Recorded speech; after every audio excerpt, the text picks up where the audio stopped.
This system isn't quite ready for us to apply the addition method yet. I need to do some distribution on that first equation as well as on the second equation and sort of get this thing cleaned up a little bit.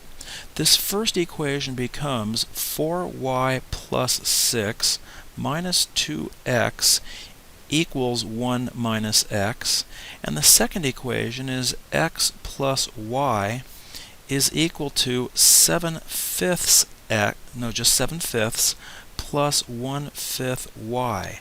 Okay, that's still not where we'd like to have it. I'm going to start by just creating or putting this equation into standard form, and for the second equation I'm going to clear the fractions and multiply through by 5. So our first equation, when I bring all the x's to the left, adding x to each side, I'm now going to have negative 1x on the left plus the 4y that's already there. I'm going to subtract 6 on each side so that I have negative 5 on the right hand side.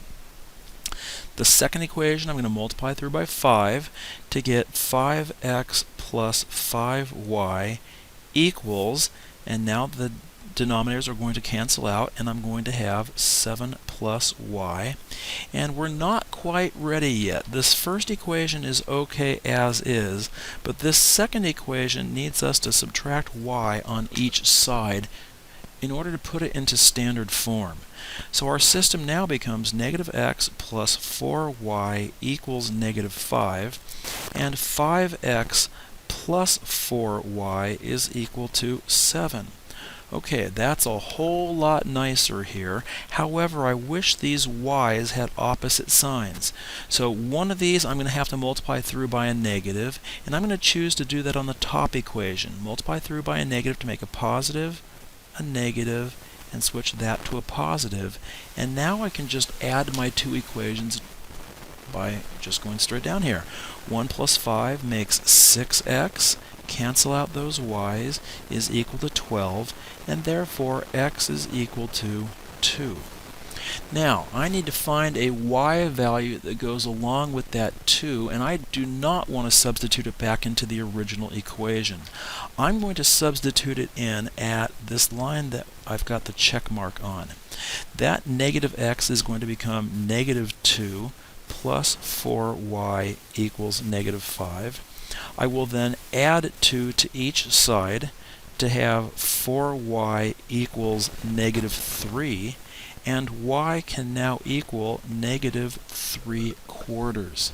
So our solution set, or the point of intersection of the two lines, will be 2 comma negative 3/4, which can be verified by substituting it into the original system and verifying that it works in both equations. But I think with that fraction, most of you would probably opt out on that. When we have fractions and decimals in our equations, we want to clear those fractions and decimals. In this case, we want to multiply through by least common denominators of 10 and 4 in order to clean this up a little bit. In this first fraction, the 10's cancel, leaving us just with x. We then have 10 times negative 1/2, which makes minus 5y, equals negative 80 over 5, or you can think of this as 10 over 5 canceling to 2 times that negative 8, making negative 16. The second equation, multiplying through by 4, I get 4x. The 4's will cancel, so I have plus y equals 4 cancels with 2, giving me 2 times the negative 11, which is negative 22. So that is a much nicer problem, and I'm going to just pretend that that is where we're starting this problem. Now I need to either eliminate the x's or the y's by creating 4's or by creating 5's. And I'm going to choose to multiply through by 5 on each equation. Sorry, not the first one, just the second one. So my system becomes x minus 5y equals negative 16, and 20x plus 5y is equal to negative 110. We designed this specifically so that these 5y's would cancel each other out. Adding down, we are going to get 21x is equal to negative 126, and therefore, divided by 21, we get x is equal to negative 6. Now we need to find a y value, and I think I see just the right equation to substitute this into because we have a y isolated by itself.